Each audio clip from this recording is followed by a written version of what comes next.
इस खबर के प्रायोजक हैं Lohia Nagar Mount Carmel High School, Gyansthali high school और LMC कम्युनिकेशन।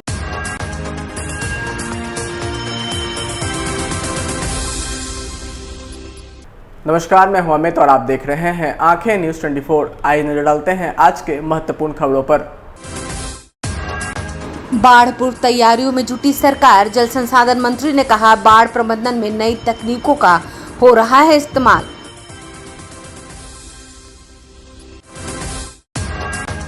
मंत्री जीवेश मिश्रा ने राजद पर किया वार, कहा राजद सुप्रीमो करे अपने पापों का प्रायश्चित।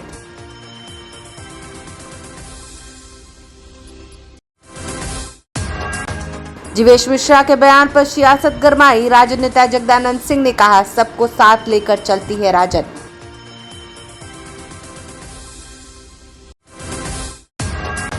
घरों में जगह नहीं होने का हवाला देकर कटिहार में सड़कों पर मक्का सुखाने पर प्रशासन सख्त, कहा होगी कानूनी कार्रवाई।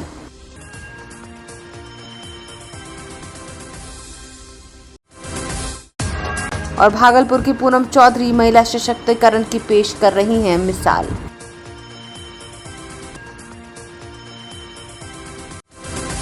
अब खबरें विस्तार से।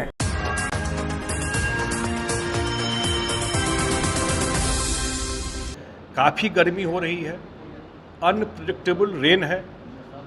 क्लाइमेट चेंज के वजह से अप्रैल में भी बारिश हो जाता है और कभी अक्टूबर में भी हो जाता है। बिहार में बाढ़ को लेकर तैयारियां अभी से शुरू हो गई हैं। बिहार सरकार के जल संसाधन मंत्री संजय झा ने कहा कि अनप्रेडिक्टेबल रेन है, क्लाइमेट चेंज की वजह से कभी अप्रैल तो कभी अक्टूबर में भी बारिश हो जाती है। बिहार में कितनी बारिश हो रही है उससे अधिक इम्पॉर्टेंट है नेपाल में कितनी बारिश हो रही है, क्योंकि पानी वहां से आता है। जल संसाधन विभाग की ओर से जो एम्बैंकमेंट है 3700 किलोमीटर की, उसमें कोई दिक्कत नहीं है। हम लोग पूरा मॉनिटरिंग कर रहे हैं। एक SOP है, उसके बेसिस पर टाइम बाउंड काम होने का, उसके बेसिस पर हमारा एंटी इरोजन का काम है, वो काम कंप्लीट हो जाएगा। अभी मैं गोपालगंज भी गया था और हर एक जोन में हमको भी पर्सनली जाना है, जो हम लोग 15 जून में कंप्लीट कर लेंगे। जो हमारा फ्लड फाइटिंग का मटेरियल है, जो एक इम्पॉर्टेंट कंपोनेंट है, वो भी सब जगह तैयारी इसकी कर ली गई है। और लेकिन एक बात तो है, ये तो एक ऐसा फिनोमेनन है कि अगर आजकल कभी पूरा दिन बारिश होता था, अब उतना बारिश कभी कभी 1 घंटे में हो जाता है। इतना इंटेंस बारिश हो जाता है और इतना फ्लो पिछले साल जून में ही, जो कभी हम लोग सोचते नहीं थे, जो गंडक में 4 लाख क्यूसेक से ज़्यादा पानी आ गया, जो हम लोग मानते हैं 15 जुलाई के बाद आएगा। लेकिन डिपार्टमेंट पूरा अलर्ट है और इस बार हम बहुत सारे नए टेक्नोलॉजी को भी यूज कर रहे हैं। बाढ़ नहीं आएगा तो हम नहीं कह सकते हैं, लेकिन इसके प्रभाव को मिनिमाइज करने का ये मैं जरूर आश्वस्त करता हूँ कि इसके प्रभाव को कम करना, और डिपार्टमेंट और सरकार पूरी तरह से अलर्ट है।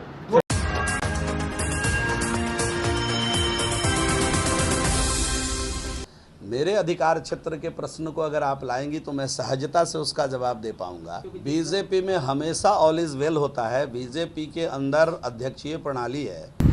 बिहार सरकार के मंत्री जीवेश मिश्रा ने भूपेंद्र यादव को हटाए जाने के मामले पर कहा कि इसकी कोई सूचना नहीं है, प्रदेश कार्यालय में जानकारी मिलने के बाद कुछ कहेंगे। उन्होंने कहा यदि नई प्रभारी बनेंगे तो उनका स्वागत होगा। वहीं मंत्रिमंडल विस्तार पर कहा कि बीजेपी हाईकमान का जो फैसला होगा वही होगा। हम कार्यकर्ता है, जो निर्देश आता है वो करते हैं। जीवेश मिश्रा ने CAA और NRC पर कहा कि ये मुद्दा राज्य का नहीं है, केंद्र सरकार जो कहेगी वो होगा। यदि केंद्र सरकार लागू करेगी तो राज्य सरकार को करना ही होगा। वहीं राजद पर तंज कसते हुए कहा कि बीजेपी किसी से नहीं डरती। लालू पाप से मुक्त नहीं हुए, बेल मिली है। लालू जी चल बसे तो राजद खत्म। हमारी प्रार्थना है कि उनकी सेहत सही रहे, उनके परिवार को बुद्धि मिले। लालू जी भी करें भगवान की पूजा, जो पाप हुआ उसका प्रायश्चित करे।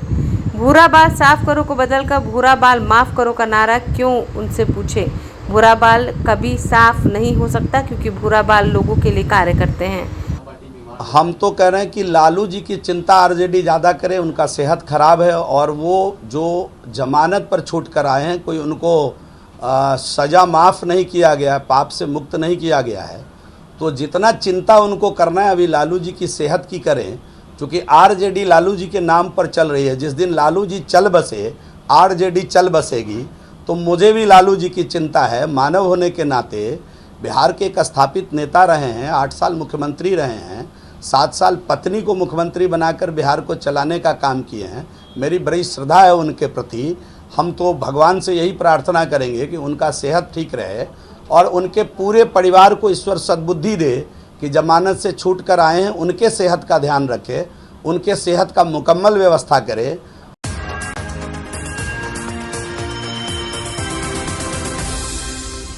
भाजपा के अध्यक्ष के पिताजी भी तो इसी राष्ट्रीय जनता दल में आए।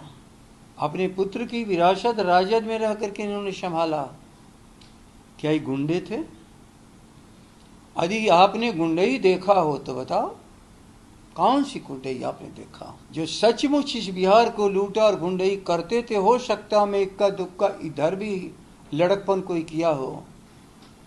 इन्होंने क्या कहा? 90 में गुंडे लोग सरकार में आ गए, गुंडे लोग लोकसभा में चले गए, गुंडे लोग विधानसभा में चले। 90 आज जो 90 के हमारे शीर्षक नेतृत्व आज है, स्वर्गीय कर्पूरी ठाकुर के संपर्क में समाजवाद सीखा था, डॉक्टर रोहिया के समाजवाद का अनुकरण करता रहा है, इसे लालू जी ने आगे बढ़ाया। अब बोलो, सिद्दीकी जी गुंडा हैं, रघुवंश बाबू दुनिया से चले गए, गुंडा थे, राम जीवन बाबू मंत्री परिषद के सदस्य थे, तपे तपाए समाजवादी, गुंडा थे, रामचंद्र पूर्वे जी गुंडा थे, याद रख लो तस्लीम गुंडा थे। यही न शीर्षित नेतृत्व था उस समय, रघुनाथ झा गुंडा। समाचारों में अब वक्त हो चुका है एक छोटे से अंतराल का। I am Shalini Singh, principal of Ludhianagar Mount Carmel School.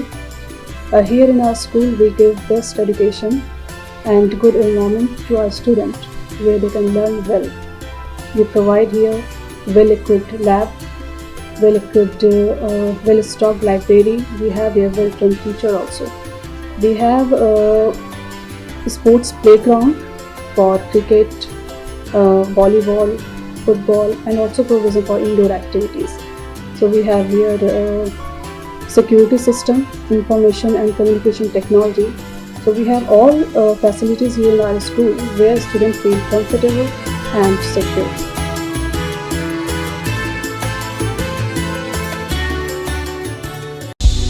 क्या आप पत्रकारिता के क्षेत्र में अपना कैरियर बनाना चाहते हैं? तो आज ही royal Ashoka institute of mass communication and journalism में अपनी जगह सुनिश्चित करें। आर्यभट्ट ज्ञान विश्वविद्यालय पटना से मान्यता प्राप्त 100% प्लेसमेंट के साथ royal Ashoka institute of mass communication and journalism नामांकन जारी है। हमारा पता है DS/16 गायत्री मंदिर के समीप, कंकड़ बाग, पटना 8,20,000।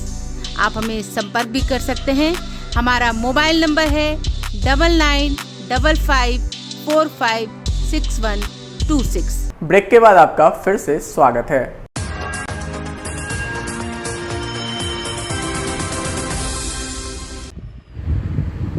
कटिहार में NH और SS पर इन दिनों पीला आतंक का कब्जा है। दरअसल मक्का अंचल कहे जाने वाले इस इलाके में बड़े पैमाने पर मक्का फसल के बाद लोग अब घरों के आंगन में जगह नहीं होने का हवाला देते हुए सड़क पर ही मकई के दाने सुखा रहे हैं। इस इलाके के लिए यह कहानी कोई नई नहीं, हर साल ऐसा होता रहा है। सड़क पर इस तरह से मकई के अतिक्रमण होने के कारण कई बड़ी दुर्घटना पहले भी हो चुकी है, मगर लोग इससे कोई सबक लेना नहीं चाहते और बदस्तूर इसी तरह से सड़क पर कब्जा करके मकई सुखाते हैं। इसी पर कटिहार जिला प्रशासन और पुलिस प्रशासन ने इस बार कड़ा रुख अख्तियार करते हुए DM और SP ने मिलकर ज्वाइंट ऑर्डर निकालते हुए पहले सड़क पर मक्का सुखाने वालों को नोटिस और फिर सुधार नहीं होने पर कानूनी कार्रवाई करने की बात कही। जिलाधिकारी ने कहा कि सड़क पर बढ़ते दुर्घटना को लेकर मकई द्वारा किए गए अतिक्रमण एक बड़ी वजह है। इसके लिए प्रशासन गंभीर है और अब ऐसा करने वालों को चिन्हित कर कार्रवाई की जाएगी। ये हम लोगों ने स्थानीय जो हम लोग भ्रमण करते हैं उसमें भी देखा और कई कंप्लेंट्स भी मिल रहे हैं कि NH पर और जो SH है दोनों पर रोड के किनारे जो कि बीच रोड तक भी कई बार हम लोगों ने देखा है मक्का सुखाया जाता है और जिस पॉलीथीन पे मक्का सुखाया जाता है उसको रोकने के लिए मोटे मोटे लकड़ी के सिल्ले भी डाले जाते हैं ताकि वो उड़े नहीं। तो इससे एक्सीडेंट की संभावना बनी रहती है और कई केसेस में बाइक के फिसलने की भी घटना सामने आई है। इसके लिए एक संयुक्त आदेश मेरे और एसपी साहब के द्वारा निकाला गया है, जिसमें सीओ और थाना प्रभारी को इसका प्रभारी बनाया गया है कि उनके क्षेत्र में यदि कहीं मक्का सुखाया जा रहा है रोड पर तो सर्वप्रथम एक नोटिस दें और जो भी मक्का सुखा रहे हैं उनको आगाह करें कि ऐसा भविष्य में ना करें, और अगर इसकी पुनरावृत्ति होती है तो फिर मक्के को सीज़ करके उसका विधि सम्मत जो कार्रवाई है उस पर करने का आदेश दिया गया है।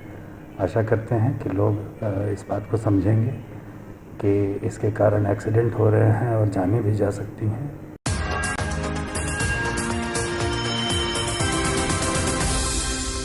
2015 से चला रहे हैं सर, गरीबी स्थिति के कारण चला रहे हैं। मेरे हस्बैंड अक्सर बीमार रह रहे हैं और बच्चे सब छोटे हैं, 9 साल का लड़का है, 15 साल की लड़की है।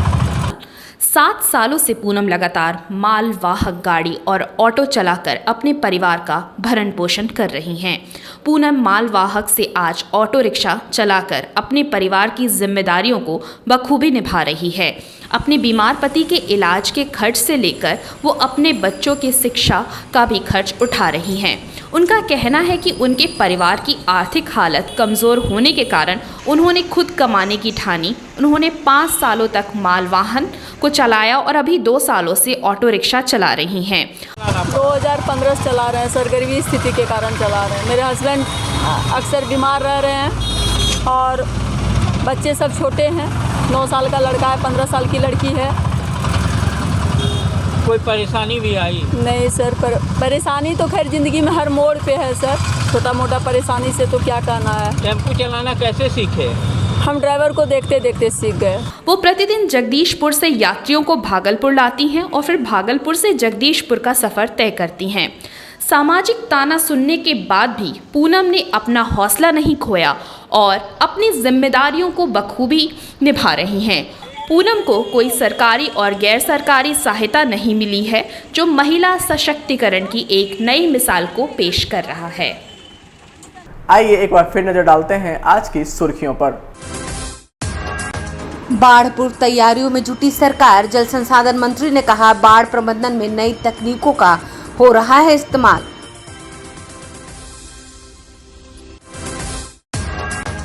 मंत्री जीवेश मिश्रा ने राजद पर किया वार, कहा राजद सुप्रीमो करे अपने पापों का प्रायश्चित।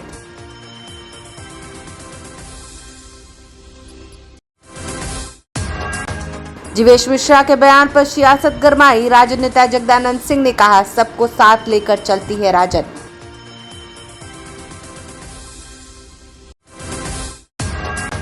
घरों में जगह नहीं होने का हवाला देकर कटिहार में सड़कों पर मक्का सुखाने पर प्रशासन सख्त, कहा होगी कानूनी कार्रवाई।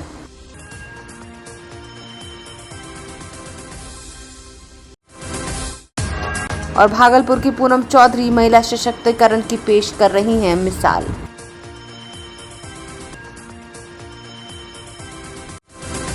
आज के लिए बस इतना ही। ताज़ा 3 खबरों के लिए देखते रहें आंखें न्यूज़ 24, नज़र हर खबर पर। अगर आपने अभी तक हमारे चैनल को सब्सक्राइब नहीं किया है तो हमारे चैनल को जल्द से जल्द सब्सक्राइब करें, लाइक करें और बेल आइकन को दबाना ना भूलें। नमस्कार।